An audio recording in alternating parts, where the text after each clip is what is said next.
presentation of the Oregon Sports Network. And Oregon is going to play in the national championship game. Welcome to Duck Insider. Man, it feels great to be a Duck. Give it to me, baby. My house. I'm taking it there. Their competitors, they'll want to put the O on. Three, got it! We're going to compete to a standard every day. The Oregon standard. Rebound. Up and in. 1 point more to go. The opportunity to play, put Oregon on your chest, should mean a great deal to you. Unloads on one into left field, back toward the wall. Gone! This program is staged to compete and to win championships. Oregon wins!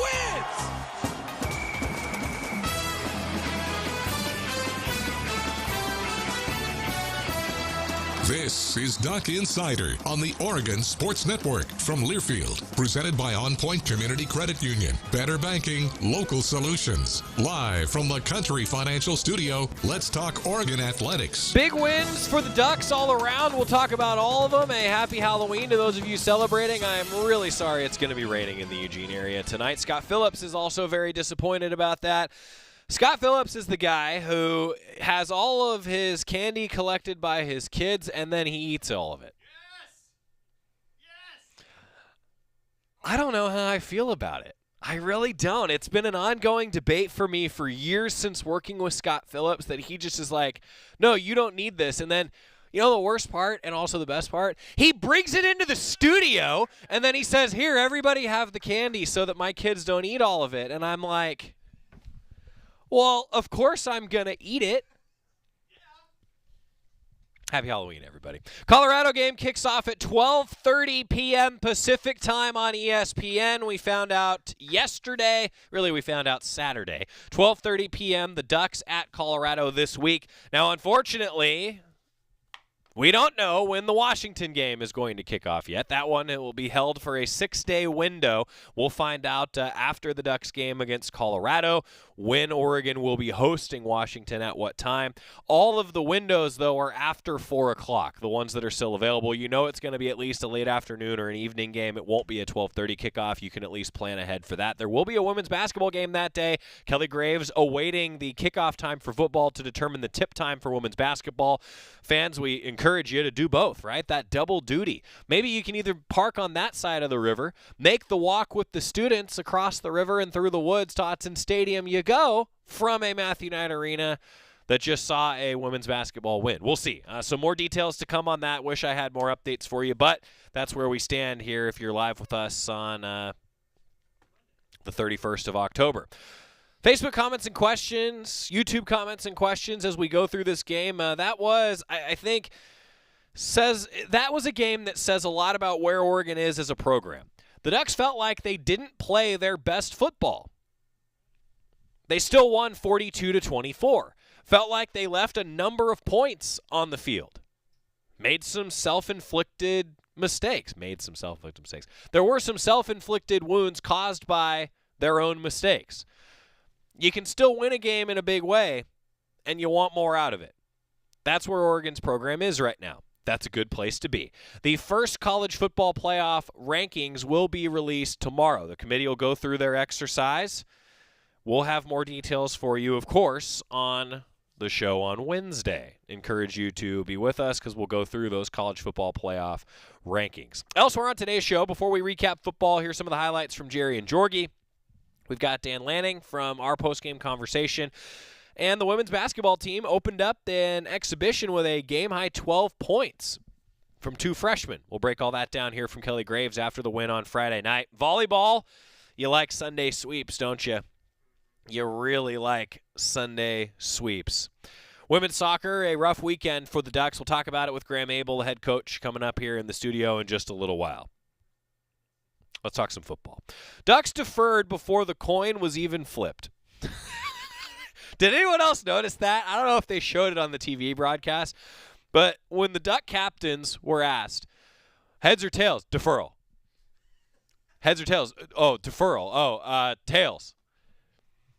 They knew they were going to defer before the coin was even flipped, and the Ducks were like, yeah, we're just going to defer. I thought that was enjoyable. I didn't know if the TV broadcast caught that, so I'm glad that we could share that with you.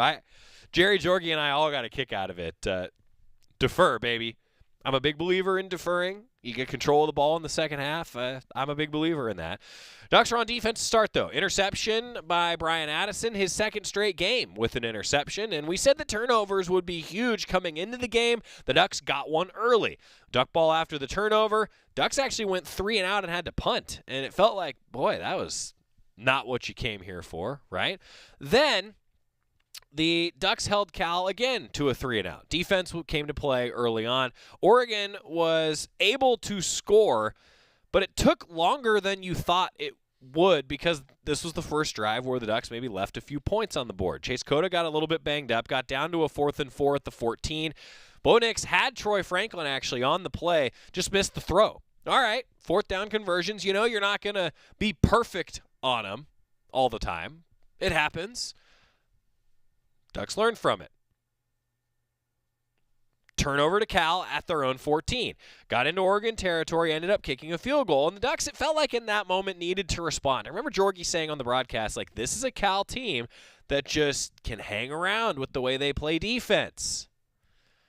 And the Ducks had some penalties on that drive. Got to a 3rd down. Bo Nix had Chris Hudson wide open for a touchdown. This is one where if you're a receiver, you are so open. It's like a layup in basketball where no one's around you. The defense just lets you go in and score, and then you're a little too strong off the backboard. That's what this one felt like. Chris Hudson was so open that it was like, oh no. And he ended up dropping it. So again, the Ducks maybe left some points out there on the board. Cal got the ball at the 28. Oregon got the stop they needed to. Big play from DJ Johnson, forced an intentional grounding and a punt. Ducks finally got on the board. Scored on the first play of the second quarter on a tremendous keeper from Bo Nix, who is now second in the country in total touchdowns accounted for. He continues to be a weapon both with his arm and with his legs. It's been fun to watch that guy play football over the last few weeks especially. So Cal ball, first play was a big deep ball that got the Bears into the red zone. Felt like the first time the Ducks had really given up that big play. Cal ended up scoring, got into the lead. Ducks again needed to answer. Nix got sacked on a quarterback keeper. Ended up not going as a sack in the official stats postgame. I don't know if it's been reviewed since then. I'm going to have to double check during the break actually, but felt like, oh man, Bo Nix got sacked. Like, that just doesn't happen, right? That's kind of how the season has gone so far. Well, and then on that drive, that's when Bo Nix hit Troy Franklin. Really tight window. Got him on the hands, but 2 guys around him, a lot of arms. Ball got tipped, ultimately intercepted. Okay. Cal came to play today, but the Ducks have made some mistakes. Cal ball, defense got a quick stop. Ducks got it back. And then at this point, I think Oregon kind of said, all right, we need to put one in the end zone. And they did. Another quarterback keeper to make it 14-10. Triquez Bridges got an interception on the next Cal drive. Duck ball with 2:29 to go in the half. They scored really fast. Bucky Irving got it in at the 1:54 mark. Ducks took only about 30 seconds, a little more than 30 seconds to score, go up 21-10. Some self-inflicted wounds in the first half, and chance put them away, I should say, Cal with the ball to start the second half. The Ducks did that. They scored on a throw over the middle to Whittington, who showed the burst through the secondary like he was running through the line of scrimmage. Noah Whittington was impressive, I thought, in this game. Ducks are up 28-10 at this point. Cal went with some tempo, got a rhythm going. Penalty hurt the drive. Then the blocked field goal. This will be, I'm telling you right now, I'm calling it. This will be a highlight that is shown on one of the various NFL draft telecasts. Because it's going to be, hey, this guy Christian Gonzalez, not only out in coverage is he really good, but this guy on special teams, what a burst off the line of scrimmage. I mean, no one could block him if they wanted to. They did want to. No one could block him if they gave their best effort. They probably did give their best effort. No one was going to block him. Christian Gonzalez, holy cow, on that field goal block. So the Ducks got the ball. Again, they got down to a 4th down on what I thought was a really close 3rd down reception by Terrence Ferguson. Jerry Jorgie and I were all a little surprised it ended up even going to 4th down. Ducks didn't get it on a 4th. So again, 4th down's been so successful this year. Ducks didn't get it, but they had the lead. And then this was the drive where Jeffrey Bassa got ejected for targeting. I'll be honest, on the field, I didn't see it. On the replay, he dipped his head. I got it. It was also the drive where DJ Johnson got a little bit banged up. Ducks forced a punt, though. another one that was almost blocked. Did anybody else think that Cal's punter was just an adventure? I mean, walking away from the game, I was like, boy, he kicked that like a goal kick in soccer. Anyway, Oregon got the ball back, drove and scored. Another Bo Nix keeper, 11th touchdown on the ground this year for Bo Nix. More on that in a second. 35-10 the score. Cal would score with some subs, 35-17. Ultimately, Oregon would put it away, needing to bleed some clock. Converted on a 4th down to keep things going on that drive that led to Patrick Herbert scoring. First touchdown of the career of Patrick Herbert. Love to see that. The tight ends continue to be a great weapon for the Ducks. 42-17 at that point. Cal did score on a deep ball to make it 42-24. And it's a final. You never apologize for a win. And you like learning lessons after wins compared to losses. But that was kind of the message postgame from Dan Lanning, as you'll hear. Some of the takeaways, some of the notes, what it means in a moment. First, the highlights, Jerry and Georgie with the game recap produced by the Oregon video crew. From one of the most beautiful college football settings in America. Perfect opportunity to play another great football game between the Oregon Ducks and the Cal Bears. Back to throw on 3rd and 10. Has time, wants to go deep, throws it into a crowd. It's picked. Intercepted. Easy pick. Here's the give to James. Oh, Bo kept it. Bo Nix. How about that? Pressure comes. They get to him. He goes down. DJ Johnson. Pressure. Throws. It's picked off. Franklin Bridges just had to wait for the ball to come to him. Oregon's defense rose to the occasion. Back to throw. Quick throw. Catch made Bucky Irving. Goes inside. He got it in. Touchdown, Bucky Irving.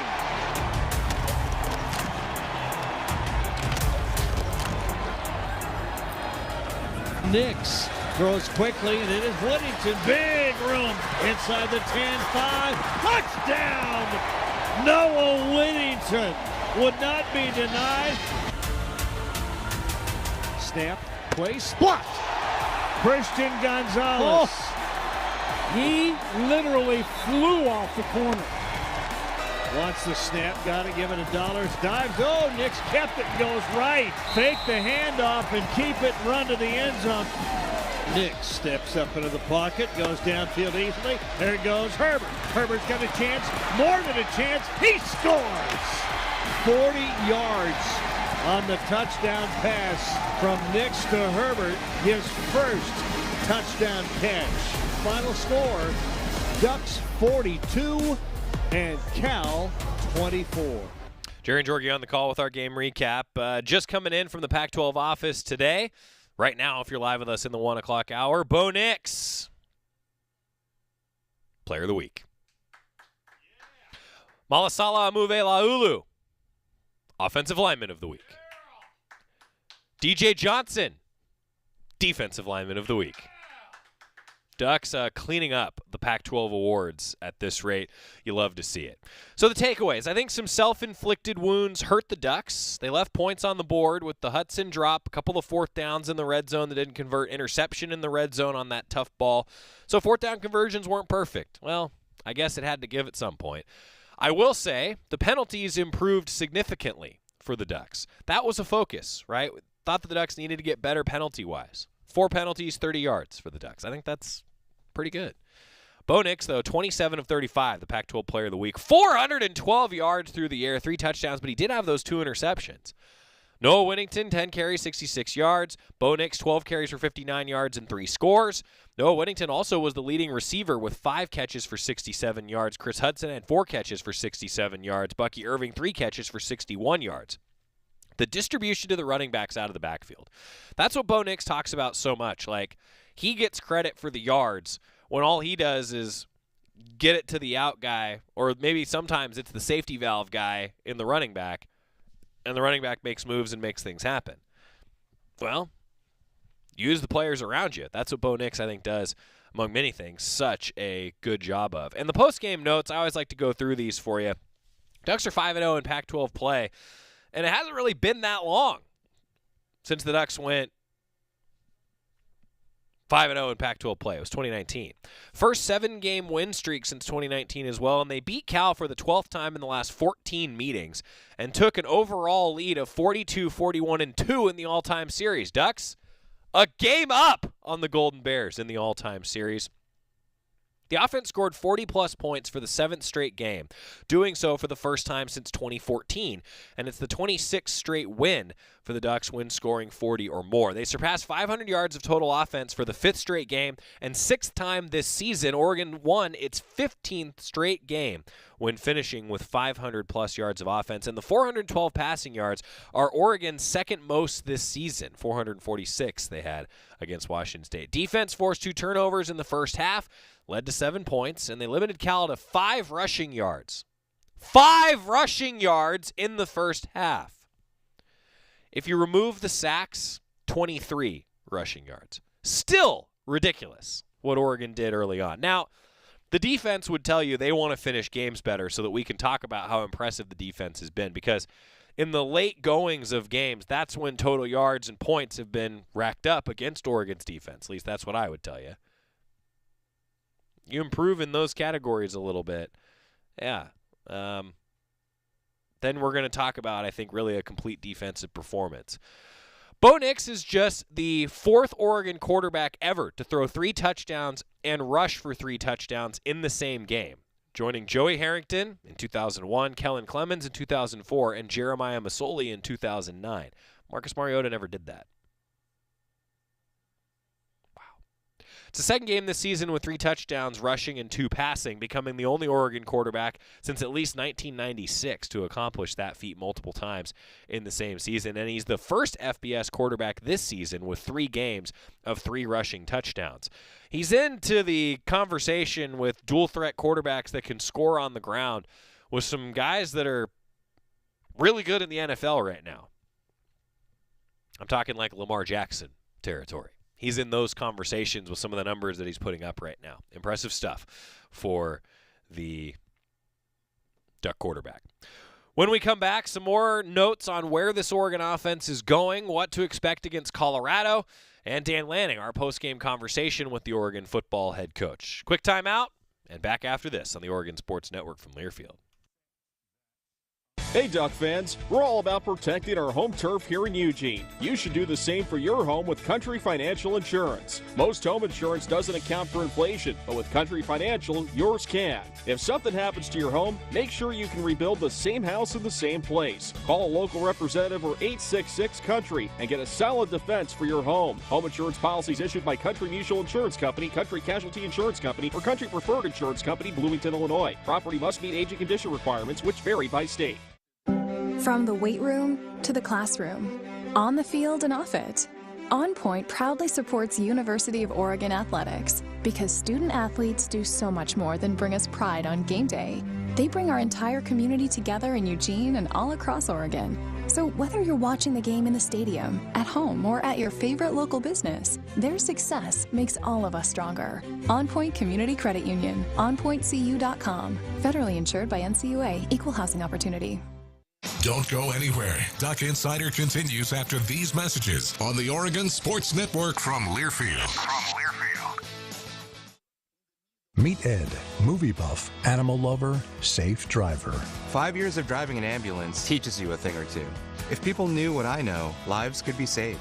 When I see a car trying to rush past a turning bus, I get concerned. You see, when big vehicles turn right, they have to swing wide to make the turn. And that's a lesson you don't want to learn the hard way. When trucks and buses turn, let's you and I wait. It's our roads. It's our safety. Visit www.sharetheroadsafely.gov.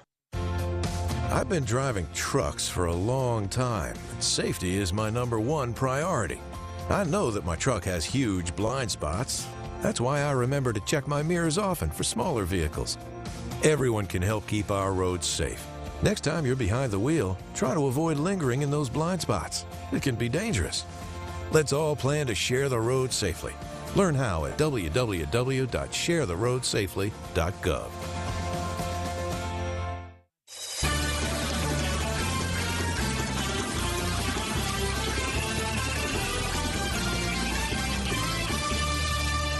Back inside the Country Financial Studio, it's Duck Insider, presented by On Point Community Credit Union. We could go through a lot of news and notes and rankings on Oregon's offense, and we'll do so this week.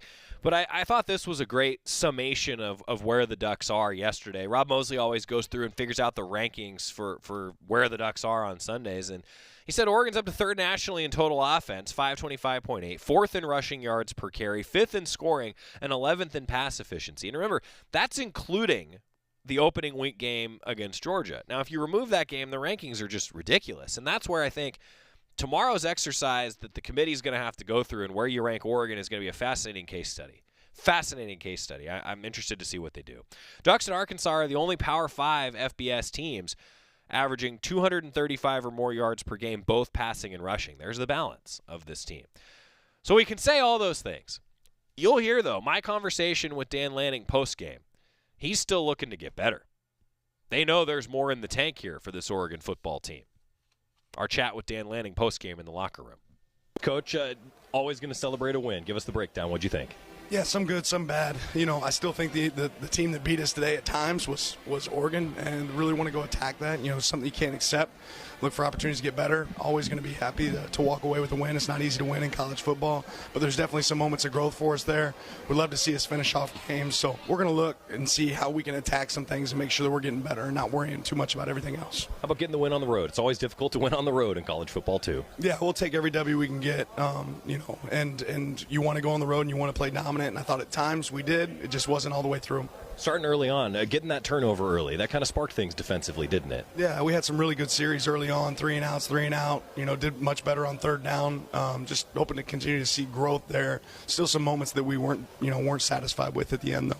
Defensively, break it down for us, Coach. Early on, and a lot of their yards came later on. I know you want to finish games better, but what'd you make of your defensive performance? I thought they did really well early. You know, I think at halftime they had 8 yards rushing. You know, they had to pass, and really the reality is they had one really long pass. Outside of that, we were able to keep them contained.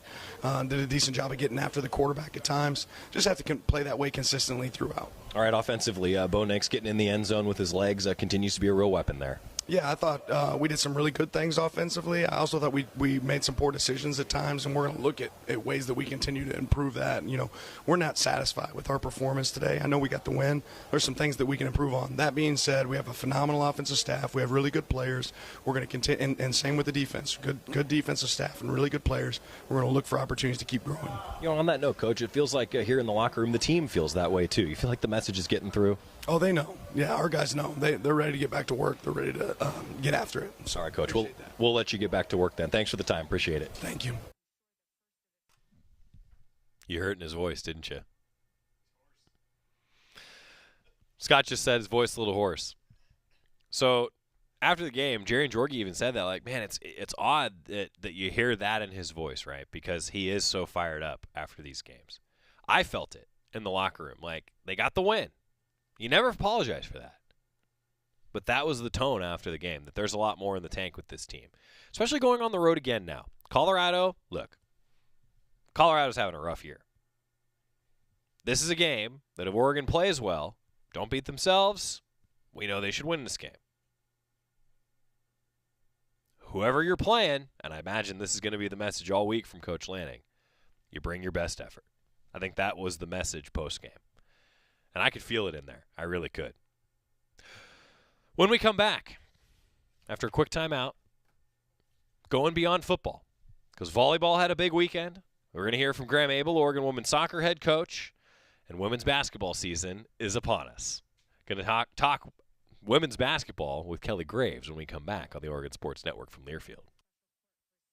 Dear gas prices, Toyota is the #1 retail brand for electrified vehicles for 22 years. That says it all. Toyota hybrids. Find yours at toyota.com. Toyota, let's go places. Based on manufacturer estimates, CY 2000 through 2021 sales. At Shadow Hills Country Club, our all-inclusive event pricing allows us to take care of all of the details while you enjoy your event. Our wedding garden, expansive grounds, ballroom, and meeting rooms can accommodate any size event and come complete with full catering and service staff. From weddings to business and social events, Shadow Hills offers the benefits of a resort atmosphere and the peace of a country setting just minutes from downtown Eugene. For more details, call us today or go to shadowhillsevents.com. Dear gas prices, Toyota is the #1 retail brand for electrified vehicles for 22 years. That says it all. Toyota hybrids. Find yours at toyota.com. Toyota, let's go places. Based on manufacturer estimates, CY 2000 through 2021 sales. Duck Insider continues after this timeout on the Oregon Sports Network from Learfield. I found hope in the midst of an overwhelming situation. Alcoholism is a disease that can affect any family. Everyone suffers, but there is help and hope at Al-Anon Family Groups. Al-Anon gave me my life back. I'm a better father and husband. Are you in an overwhelming situation because of someone else's drinking? Al-Anon and Alateen can help. Local and virtual meetings are available. Maybe one could work for you. Call 1-866-200-0033 or visit alanon.org/hope. Medicaid and CHIP offer free or low-cost health coverage for children and teens. Hospital and doctor visits, prescriptions, shots, and more are covered. That's peace of mind for parents if a child is sick or gets injured. And parents may now be eligible for Medicaid too, even if they've applied in the past. Enrollment is always open. Visit insurekidsnow.gov or call 1-877-KIDS-NOW. Paid for by the U.S. Department of Health and Human Services.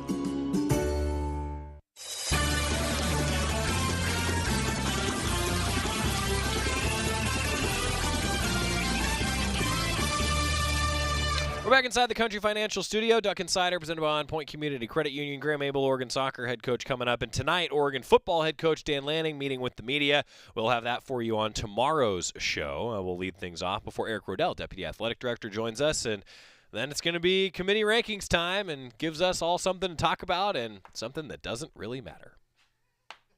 You know, it doesn't matter. I want to be clear on this. It doesn't matter. It does give someone like me something to talk about. But in this case, I mean, I can't think of an example where there's like one glaring loss on a schedule and then it's just pure domination in every other game. I can't think of another example in the college football playoff era where we've had a case study like the Ducks. We'll see what they come up with tonight. Similarly, if you're ranking Tennessee and Alabama, that was a whale of a game. You got to think that that loss is, if there's such a thing as an impressive loss, more impressive than Oregon's loss. Sure. I don't know. I'm glad that I don't have to figure it out and get ridiculed by everybody. Time for your Cafe Yum 2-minute drill. Taking a look at women's basketball. The exhibition, led by a game-high 12 points apiece from a pair of freshmen in Jenna Asai and Grace Van Sluten. Oregon handled Carroll College 72-41. An exhibition contest on Friday night at Matthew Knight Arena. Ducks were a little cold from 3 early. It was a little bit too close for comfort maybe, but the Ducks, I thought, got it going in the second half a little bit. But who cares what I think? Let's hear from the head coach, Kelly Graves, head coach for the Ducks, breaking it all down. What did he think of the matchup between the Ducks and Carroll College to open up the exhibition season? Obviously, an emotional start to the day for you guys. Just, I guess, to start, how do you work through something like that? It's obviously a really difficult. Well, yeah, I'm just absolutely heartbroken for Sedona. I kind of knew it was coming. We knew for a couple of days. Didn't know how we wanted to handle it. You know, she's such a shooting star that you know, she's graduated, and instead of just kind of going through what's going to be a several-month process, she's just decided to go where the specialist is and then be able to recover and rehab there. And so she's is going to withdraw from school at some point here. And, you know, and kind of move on. So we're really grateful for everything she's done for us. You know, she's beloved by our program, our coaching staff, my family. I feel like she's part of our family. I'm going to miss Sedona a lot, but, you know, she's made a huge impact, you guys. It's incredible what that young lady has done. She's changed college basketball. Now that we're, you know, March Madness, those are some of the things that she helped get done. And she's, you know, I think we're all wishing this life we could make an impact in some way. She has, and she will continue to do so. So we're really proud of her. We're going to miss her, but we wish her the absolute best. You know, she has my 100% support on this decision, And yeah, and now we've got to find a way to make up for what was, I think, going to be a really great year from her. When Sedona stepped out on the court and addressed the crowd, just what was that moment like for you, watching her address it for the last time? Well, it's always bittersweet when they do that, and it was tonight. But I can't wait to see what Sedona does next. I mean, seriously, she's been a great representative of our program, the university, the sport, and she's moving on to bigger and better things. So, she's not going to go away. And I hope that, the surgery goes well, the rehab goes well, and that she realizes a pro career. And that's, I think, first and foremost what she wants to do. How have the players responded to this news so far in supporting her and the team? Well, they love her. I mean, they're teammates. And again, we've kind of known. We were it was one of those we hoped for the best, but we kind of planned and expected the worst news. There were several opinions, that we got, and it just everyone came back. You need surgery. So yeah, it's again, bittersweet. But she's always going to be part of us. I mean, I'm sure we're going to talk all the time, and it'll be like she's here. You talked pretty briefly about the prospectus of replacing her. Just what did you see from Philly and Kennedy tonight, and anybody who might jump down there in the low block? Yeah. Great, but it's our first time under the lights, and I thought we did some good things. If we shoot 3 of 21 from the 3-point line for the rest of the year, it's going to be a long year. So, I think Philly, she hasn't played a lot of basketball. She got a late start with us for a week, and then she was out of practice for a little while. And, so she's only really been going hard for about 2 weeks for us. You can tell she's got the conditioning level up a little bit. Kennedy is a true freshman, and, she's going to have to step up a little bit too. So we went small from time to time, and that's going to be fine if we shoot better than 3 of 21 from the 3-point line, So, we've got some work to do there. Do you chalk that 3 for 21 and 41% from the field up to just the first night under the lights? And God, I hope so. I hope we're better shooters than that. We sure appear to be during practice and when we scrimmaged last week. But, I'm not that worried about it. Did you see anything from Grace that hasn't shown up during practice that you were really pleased with? Yeah, I think Grace kind of showed off everything that she's got in her arsenal. She can take it coast to coast, make great decisions, good on the boards, really good inside, attacked the basket a few times. Didn't get to the line, which was kind of, I don't think. Yeah, didn't get to the line, which is surprising because she gets to the line a lot in practice. So, I thought she had a pretty good first game. No question.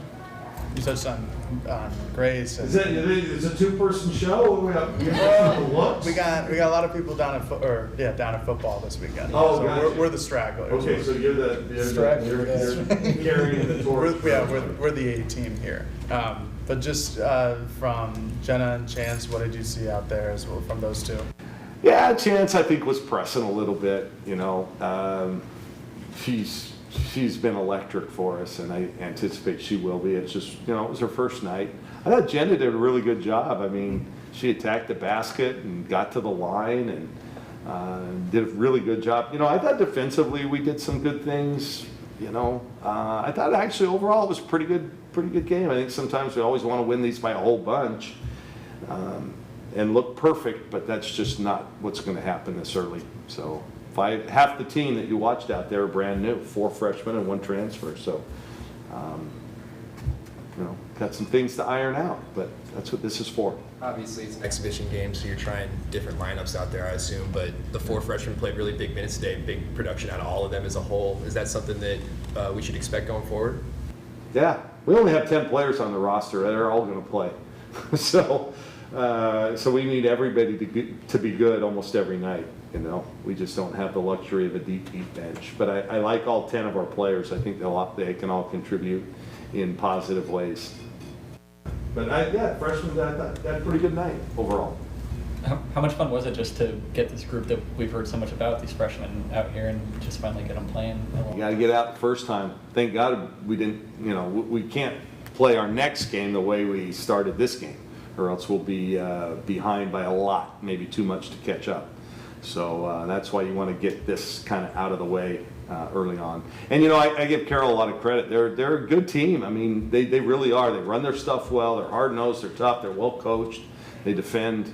We played them here last year, and I think it ended up about the same kind of score. So they're a good team. This was a good test for us. Yeah. What is kind of the genesis behind them coming out here 2 years in a row? Well, last year we had a couple games canceled because of COVID. Not our end. It was our opponents, and so they happened to be kind of barnstorming the area, and we just picked them up quick, at the last minute, and gave them a little bit of money and gave them more money to. We made it a 2-year thing. So. The honest truth is, I was kind of out of guarantee money last year, so I gave them a little bit with the promise, hey, come back next year and play an exhibition. We can pay you more. So it was good. I really love Coach Rochelle. I think she's great. She's been a friend of mine for a long, long time. She does a really good job. And this is a big game for them. This is an up game, so they're going to, be their best. And I wish them the best. I think they're going to have a really good year. One or two things that you're really hoping to see improve next time out. What's on the top of your mind right now? I thought we were a little sloppy on the fouls, especially in the second half. Okay, so we got to clean that one up. Obviously, the one that stands out is the 3-point percentage. But I think, we had a couple forced shots out of that. I thought we could have done a better job on the boards. That's a team that we should dominate on the boards, and we didn't. So we've got to do a better job there. Only 13 offensive rebounds on what? I'm counting 39 missed field goals. That's 33%. It's not good. We should be well over 40, and against a team that we're maybe a little taller and more athletic than, we should be in the 45 to 50% offensive rebound range. So that was deficient. But 6 turnovers, that's pretty good. It also means that maybe we could be a little bit more aggressive. Only 10 assists, that concerns me. We like to be 55% of our field goals assisted. And tonight it was about, just over 33%, maybe 35%. That's just not good enough. That just means we were doing a lot of one-on-one. But hell, with 3 of 21 from the 3-point line, you're not going to give many people assists. So that's a good start. Good start. I'm encouraged. Kelly Graves, head coach, Oregon women's basketball. A lot to take away. That's why you play those exhibitions. Open practice, by the way, coming up on Tuesday. Fans can come in, get a close-up look at both men's and women's basketball squads. Open practice starting at 5 p.m. tomorrow, Tuesday. Joint event is free to fans. Doors at Matthew Knight Arena will open at 4:30. Men's portion will begin at 5, run until approximately 5:45. Then there's going to be a little Q&A where fans will get to know the student athletes a little bit and talking with both head coaches. The north entrance of Matthew Knight Arena will be open for students and fans to enter. Parking will be enforced. Don't try to park at the meter and assume that you're not going to get a ticket because it's an open practice. Trust me. I've tried. You'll get one. More details are available on GoDucks.com if you're curious about open practice coming up on Tuesday. All right. Women's soccer head coach Graeme Abel is here, and we're going to chat with him when we come back because you know who's in town on Friday? The Beavs. Back after this on the Oregon Sports Network from Learfield. From the weight room to the classroom, on the field and off it, On Point proudly supports University of Oregon athletics because student athletes do so much more than bring us pride on game day. They bring our entire community together in Eugene and all across Oregon. So whether you're watching the game in the stadium, at home, or at your favorite local business, their success makes all of us stronger. On Point Community Credit Union, onpointcu.com. Federally insured by NCUA, Equal Housing Opportunity. Hey Duck fans, we're all about protecting our home turf here in Eugene. You should do the same for your home with Country Financial Insurance. Most home insurance doesn't account for inflation, but with Country Financial, yours can. If something happens to your home, make sure you can rebuild the same house in the same place. Call a local representative or 866-COUNTRY and get a solid defense for your home. Home insurance policies issued by Country Mutual Insurance Company, Country Casualty Insurance Company, or Country Preferred Insurance Company, Bloomington, Illinois. Property must meet age and condition requirements, which vary by state. Duck Insider, your home for the latest news on Oregon athletics on the Oregon Sports Network from Learfield.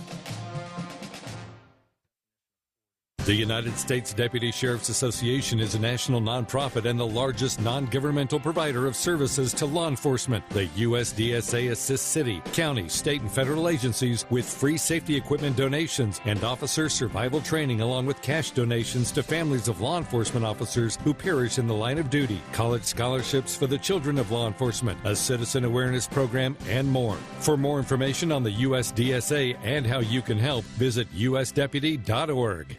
You're never completely ready to adopt a teen. For late nights writing English papers. Or your teen's music taste. For dinners, where they talk more on their phone than with you.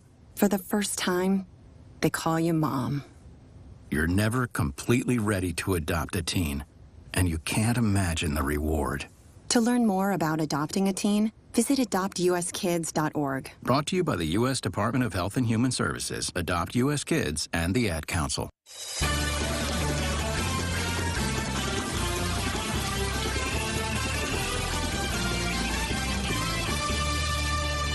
We're back inside the Country Financial Studio. Joey Mack, Graeme Abel, Oregon soccer head coach. Coach, how we doing?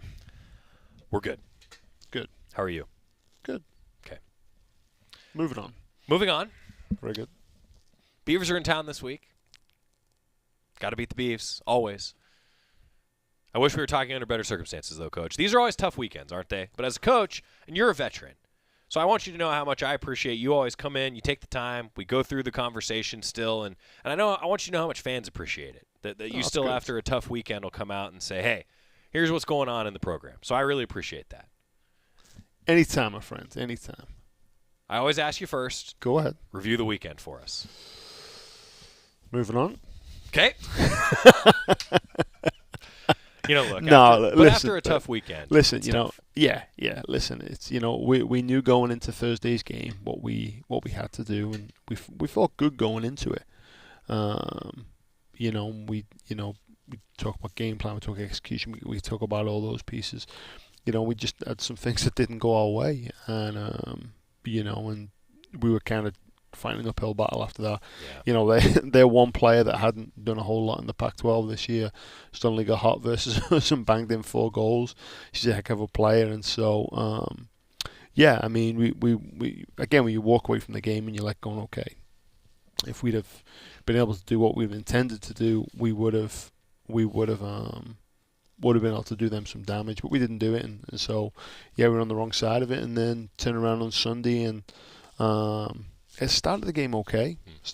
And had periods where we were okay, but again, kind of shot ourselves in the foot just with mistakes and getting hit on transition, and we got hurt that way. It's amazing over the course of our conversations this year. And fans, you heard me recap the weekend a little bit, but after a couple losses, so that means this is a big regular season finale. Yeah.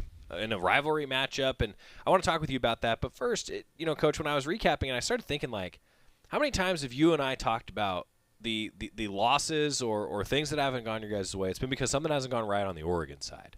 Yep. That's kind of one of the takeaways, I guess, from the year so far. It is, and so number one, you got to look at yourself as a coaching staff and go, okay, the messaging of how we're getting the message across. Is it sticking? Number one. Do we need to look at different methods in terms of how that piece is done? We look at probably preparation going into the year. We look at an overall staff. Was it done right? So we'll look at ourselves first as a coaching staff and as an overall staff to say, okay, what do we need to do better next time in order to prepare them? I think if you've seen us over the last couple of years, work ethic's been incredible. Physical levels have been incredible, as good as there is in the league with regards to things like that. And this year we haven't hit those heights, not even close.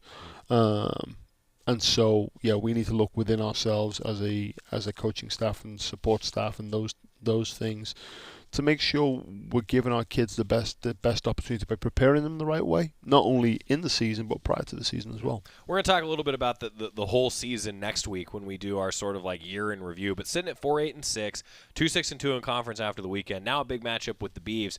A lot of fans want me to ask you about this because I've heard from a couple so far. Just player availability. That has been something that I've asked you, it seems like, every week. And you hope everybody's healthy heading into the finale, right? Yeah, we've got a couple that probably won't make it. But for the most part, I think we're going to be okay. I mean, There's wood Knock on wood. Knock on wood that we get through the next couple of days okay.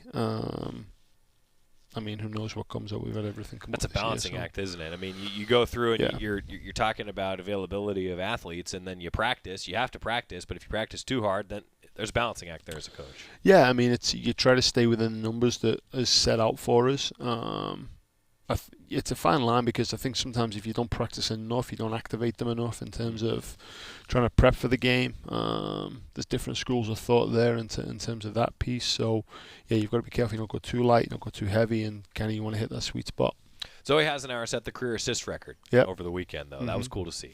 It was great. I mean, she had the appearance record the other week, and so, yeah, so she's certainly left her mark. There's going to be a lot of Hasenauer in the record book by the time all is said and done. Yeah. Which is cool. It's cool to see. Oregon State, the matchup coming up on Friday. Mm-hmm. What's the report on the Beavs?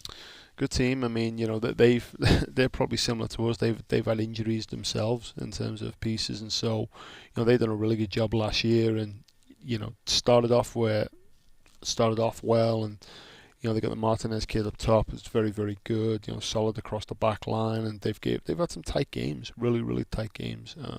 2 tight games this weekend as well that they had. So it'll be a good game. It's a rivalry game, so those games are always tight, no matter where the teams are at. Emotions are always high, so we've got to make sure that we come in with even keel with our emotions and try to end the season on a high note. Televised on Pac-12 Oregon, KWVA student radio station is going to have the broadcast as well. It's 7 o'clock coming up on Friday. It's nice to have the one game in the week, right? We've talked about this a lot. That's always an advantage for both sides, I suppose. It is. The Pac-12 sets the conference, the schedule up really, really well. But it's one game, two back-to-back weekends, one game, 2 back-to-back weekends, and you finish it out with one. So, yeah, it's different from the old days of the Friday, Sunday non-stop. Yeah. Crush yourselves. 7 o'clock in rivalry. You mentioned this, Coach. Like, the rivalry is a big deal. Yeah. Right. I mean, do you embrace that with the team? Yeah, for sure. I mean, it's that's college athletics, right? Is the rivalry piece, and we've got a lot of good rivalries here. We've got the school up north of us, and that, and we got this one slightly north of us. So no, it's a big game for us, and it's a good way to end the season. On that note, with your team, I mean, what's the approach heading into the game? I mean, you talk about the rivalry, you talk about kind of a chance for pride. I don't know. How do you approach it as a team? Well, it's in-state pride, without a doubt. It's a chance to take the state, you know what I mean, in terms of the Pac-12 and the 2 major schools within the can I say that? We're the 2 major schools within the state. So, you approach it with a game plan. You look at the team. We follow it, the same way we do any other game. Look at the game plan in terms of that piece and what do we need to do in order to win the game. How do we negate them? And then we go out and play it to the very best of our ability. But like I said, making sure that the emotions stay in check and don't get anybody sent off. That's right. Yeah, that's right. Well, and you guys have dealt with that. I mean, not for emotional purposes, but you guys have had to play a couple of matches with a player down. Yeah, so, which is listen. I mean, in terms of that piece for the future, for the younger players, then it's good experience for them because it will probably happen again at some point. Coach, I think bigger picture, and I want to talk with you more about this next week, but you learn something about your team, particularly the young players on your team in a week like this, don't you? Weekend that didn't go like you planned, but a chance to maybe learn something about your team as the season comes to a close. We got really good young players. We do. We felt good about the recruiting classes that we brought in, especially in the 22 class. And with Leah not being able to play, Julia's played, and she's done exceptionally well. And a local kid that's done really, really well for us. And we've managed to get young players a lot of minutes this year. Minutes we probably didn't expect to have to give them right away. Right. In terms of the amount of volume as well, and we would have liked to have rested them at times. But no, they've got this experience in big conference games in a really good conference, so that'll stand them in good stead for the future for sure. Season finale Friday, 7 o'clock, Pape Field. Home crowd would help, wouldn't it? It would do, and home crowds have been amazing this year. We had a couple of really big weekends. That Washington weekend, the UCLA weekend, they were phenomenal. Makes a difference. It does. You can help the Ducks beat the Beavs. Friday at 7 o'clock, It's a good matchup.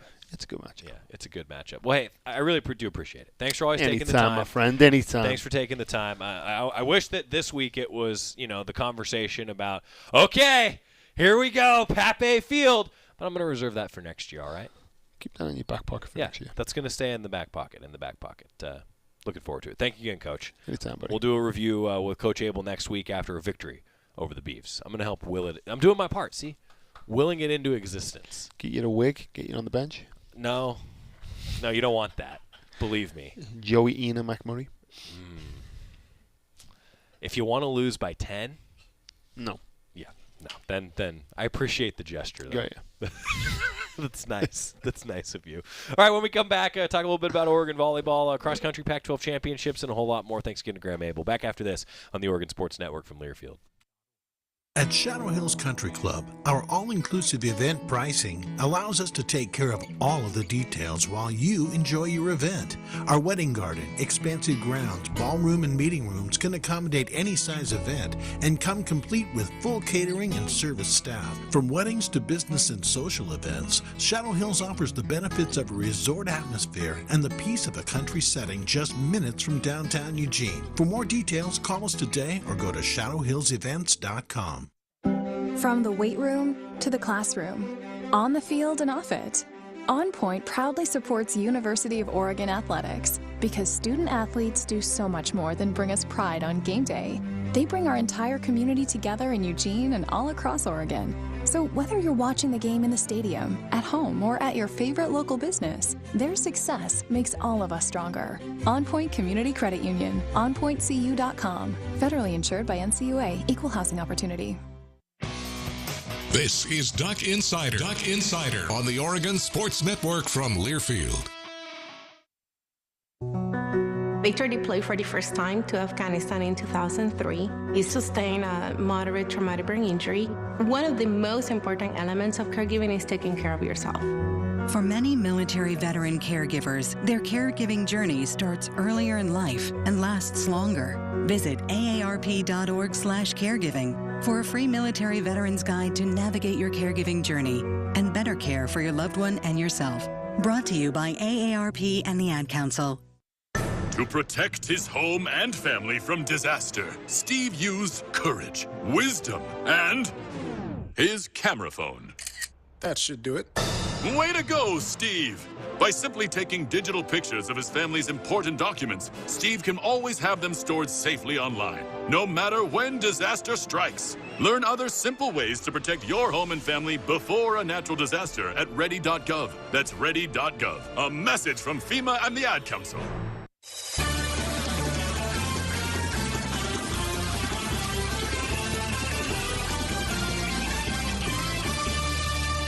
Back inside the Country Financial Studio, Duck Insider presented by On Point Community Credit Union. I want to mean this really sincerely. After a tough weekend like Oregon soccer had, they had to go 1-0-1 in order to put themselves back in the conversation for postseason because you have to be 500 better to be eligible for the NCAA tournament in women's soccer. Rough weekend. Arizona schools both outscore them, lose a couple matches, and next thing you know, it's a regular season finale that becomes a season finale against the Beavs on Friday. I'm telling you right now, there are a lot of coaches that would not have come in and done that conversation that Graeme Abel just did.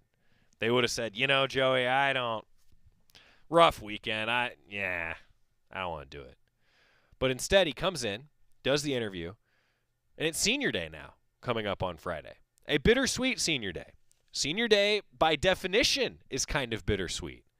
But now, because it's the season finale, and we know that, not the regular season finale, I think you learn something about this team. Do the seniors want to go out on a high note beating the Beavs? You're playing for those things. And then it catapults you into the offseason. And Coach and I were just talking about that it's part of the deal that you do those sorts of interviews after a tough weekend. I appreciate him doing that. And fans, I hope you do too, and I know you do, because I think he's going to get things rolling. He would never let me say this while he's in here. So many injuries this year. Everybody deals with injuries. No coach wants to use it as an excuse. I'll just say that if everyone was healthy all year for this Oregon soccer team, what a different year it could have been. Continuing your Cafe Yum 2-minute drill, Oregon volleyball, a .357 hitting percentage. Another strong effort from the service line. Oregon Volleyball notched a straight set win over Arizona State in Tempe. Senior All-American Brooke Nuneviller led all players with 20 kills, committed just 1 error on 37 swings. .514 hitting percentage for Brooke Nuneviller, and with the result, the Ducks win their 5th consecutive match, improved to 15-5 overall, a 9-3 mark in Pac-12 conference play. Oregon now has 8 sweeps this season, 5 of which have come in conference play. The Ducks were number 10 in the latest reveal from the NCAA Volleyball Selection Committee, and Oregon is, I think, feeling pretty good about where they sit. Friday, they match up with Washington, 6 o'clock at Matthew Knight Arena. You get Oregon soccer against the Beavs, and you get Oregon volleyball against the Huskies. Good week. Good week. Reminder again, Zoe Hasenauer broke the school record for career assists after Oregon fell to Arizona on Sunday. Ducks sitting at 4-8-6 heading into the matchup with the Beavs. Would be awesome to get that 5th win, but congratulations to Zoe Hasenauer after what has been an incredible career. A lot of Hasenauer all over the record book. The cross-country Pac-12 championships took place on Friday. The 12th ranked women of Oregon turned in a bronze performance Friday morning with their top 7 all finishing inside the top 40, including a trio of all-conference efforts by Izzy Thornton-Bott in her debut at the meet, ran to a 4th place finish. For first-team honors, Harper McLean and Emile Girard, 11th and 14th place, respectively. They earned spots on the All-Pac-12 second team. Paced by a runner-up showing from Aaron Bienenfeld, the number 15 UO men finish in 4th place at the cross-country meet with its top 5 inside the top 30. Bienenfeld's effort is the men's highest Pac-12 finish since Cooper Tier was second in 2019. The effort was his second top 5 conference finish as a Duck, having placed 5th at the 21 meet in Salt Lake City. Prior to Friday's conference meet, this was also really cool. Bienenfeld was announced as the 2022 Pac-12 Men's Scholar Athlete of the Year. Congratulations to Aaron Bienenfeld. That's cool. And you know that cross-country, all the eyes are on Oregon. That's the standard. Cross-country, track, and field. The Ducks with a pretty nice showing, I think, for Jerry Schumacher and Shalane Flanagan in their first years at the helm of those 2 distance programs. NCAA meets coming up here pretty quick. 2-minute drill brought to you by Cafe Yum Restaurants. Menus always available, cafeyum.com. On tomorrow's show, Dan Lanning. Committee review. Eric Rodell, Deputy AD. Busy show tomorrow. We'll see you then. Thanks. Chris Jakimick, I served in the United States Air Force and I deployed 3 times. Being a veteran, it's interwoven into your DNA, is really the absence of the connection and the purpose that can really drive a lot of veterans to some negative thoughts. For those who are in a suicidal crisis, the window of time to save somebody's life is very short. Our duty is to protect ourselves and protect our families, and one way you can do that is store your weapons safely. Store all your guns securely. Help stop suicide. Brought to you by End Family Fire and the Ad Council. Hi, I'm Smokey Bear, and I made an assistant to help you prevent wildfires. Dude, I've got this. I've been camping since I was 5 years old. But I am a camping influencer. You know what? I'll bet you $5. Assistant Smokey, what is the best way to put out a campfire? To put out a campfire, drown with water.